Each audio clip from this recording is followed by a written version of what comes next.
প্রশ্ন ১। কোন নবী আগুনের মধ্যে ৪০ দিন থাকার পরও অক্ষত ছিলেন? ক। হজরত ইব্রাহিম আলাইহিসসালাম, খ।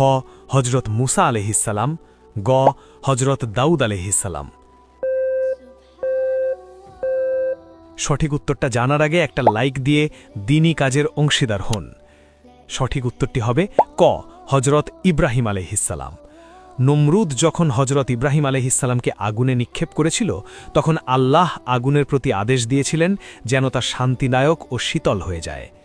প্রশ্ন ২। ইসলামের প্রথম জিহাদ বা যুদ্ধ কোনটি ছিল? ক। ওহুদের যুদ্ধ, খ। বদরের যুদ্ধ, গ। খন্দকের যুদ্ধ। উত্তরটি জানার আগে ভিডিওটি শেয়ার করুন। একটি ভালো কথা শেয়ার করাও সদাকা। এই জ্ঞানটি শেয়ার করে আপনিও সদাকায়ে জারিয়ার অংশীদার হন। আপনার হয়তো একটি শেয়ার হাজারো মানুষকে সঠিক পথে আনবে।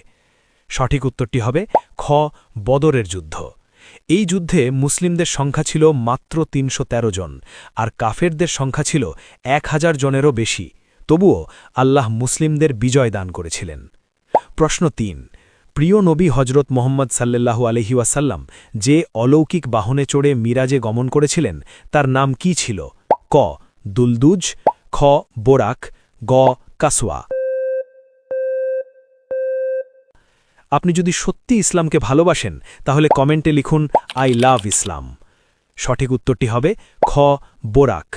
বোরাক নামক এই বাহনটির গতি ছিল আলোর চেয়েও বেশি। এমন আরও অবাক করা ইসলামিক তথ্য জানতে আমাদের পেজটি ফলো এবং সাবস্ক্রাইব করে রাখুন। কয়টির উত্তর দিতে পেরেছেন কমেন্টে জানান।